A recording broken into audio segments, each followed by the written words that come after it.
I remember the exact second my life flipped, and it wasn't the crash or the diagnosis, or the day my partners quietly pushed me out of my own company. It was when a barefoot kid in a faded yellow hoodie stopped in front of my wheelchair in Harborview Plaza, looked me straight in the eye and said, "Please let me heal you," like it was the most normal favor in the world. My name is Nathan, and for years people knew me as that guy.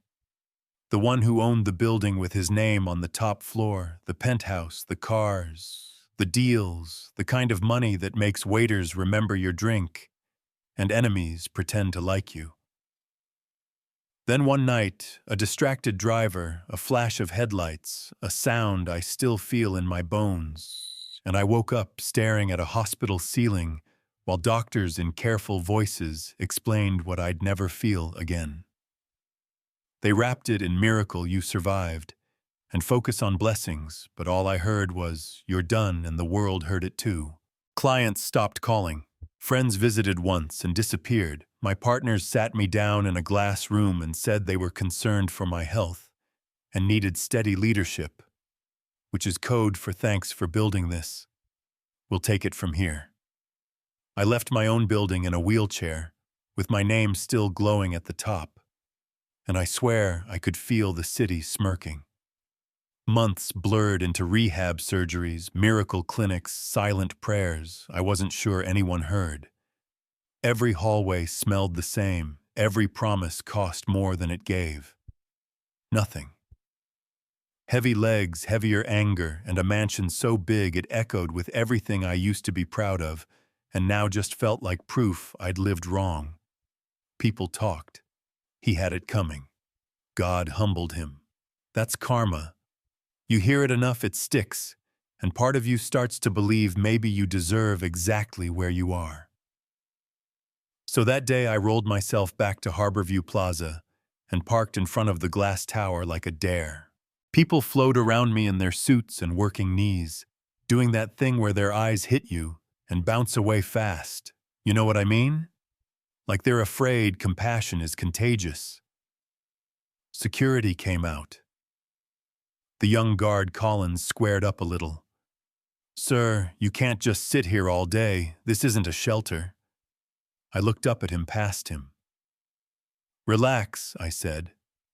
"I paid for more of this sidewalk than you think." He didn't get it. The older guard, Reese, did. "Nathan," he said quietly, "maybe it's better if you head home." Through the glass, I saw Trent, my former partner in my old spot, giving me that little half-smile that wasn't hello. It was a verdict. That hurt in a way the accident never touched. So I tilted my head back, not for a show, just tired, and whispered, "If you're real, if you hear me, heal me once.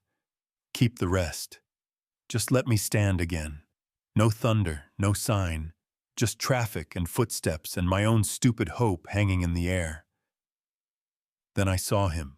Bare feet torn, jeans, yellow hoodie too thin for the breeze weaving through the crowd, like none of the noise touched him. People stepped away from him like he was nothing, and somehow he walked like he'd already chosen not to believe that. He stopped right in front of me. No hesitation. "Sir, are you okay?" he asked. I laughed too sharp. "Do I look okay to you?" I expected him to flinch, apologize, ask for money. Instead, he stepped closer. "Please let me heal you," he said, calm like he did this every day. Collins scoffed behind me. "All right, kid, move along." I raised a hand. "Wait." Something bitter in me wanted to push it.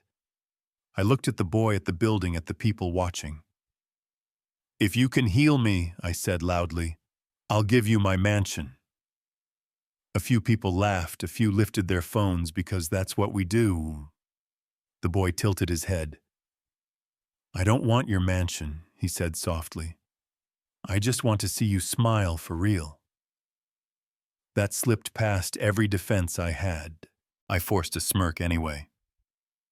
"Go ahead then, miracle worker."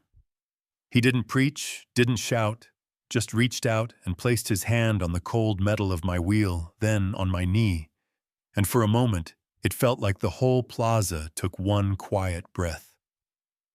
At first I told myself I imagined it. Then came this slow, deep warmth in a place that had been nothing but dead weight. I tried to reason it away. Adrenaline, embarrassment, wishful thinking. Until my toes moved inside my shoes.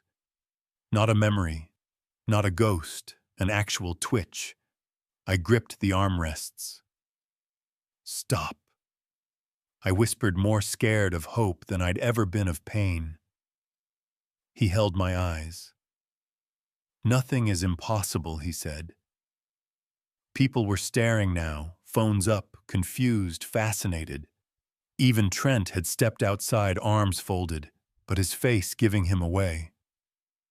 I don't know what made me do it, but I pushed down on the armrests and tried to stand the thing I'd been told 100 times would never happen.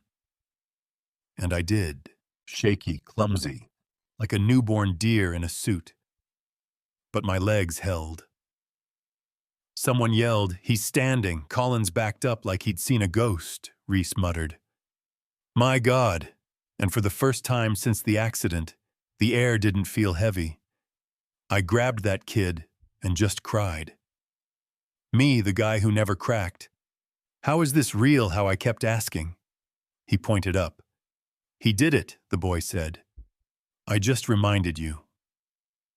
In that moment, with the city holding its breath, it somehow made more sense than anything I'd heard from a specialist in 2 years.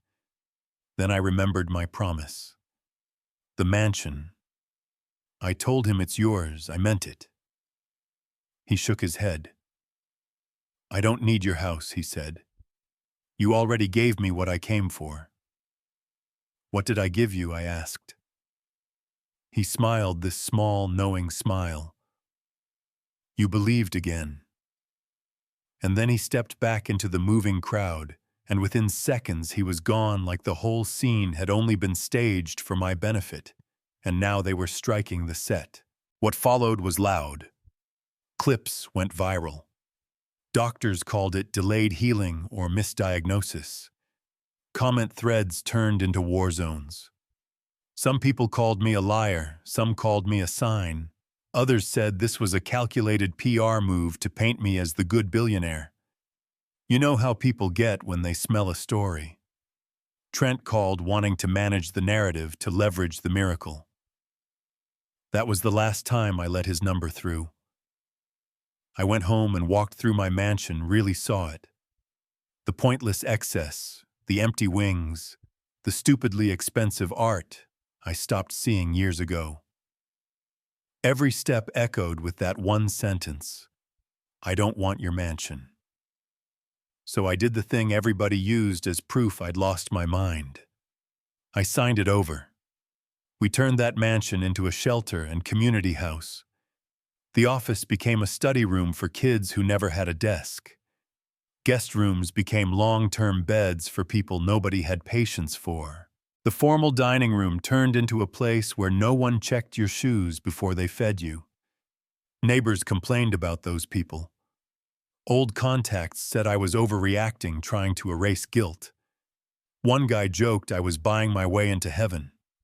I told him if giving people a bed counted as a bribe, I'd live with the charge. While all that noise went on, I tried to find the boy. We checked cameras. Every angle glitched or blurred right when he walked away. Volunteers swore they'd seen a kid like him near a small church helping quietly, then disappearing. I put up simple notes, thank you. Come see me. Nothing. At some point, I realized maybe I wasn't supposed to find him. Maybe the real question wasn't who was he, but who are you now that you can walk? So we kept the doors open. One house turned into a foundation. Beds, meals, clinics, chances for people who'd run out of them. Online people still argued. Miracle, coincidence, fraud, faith. Pick your word. The only thing I know is that the man who rolled into that plaza would never have given up a doorknob, and the man who walked out couldn't live with himself if he didn't. Years passed.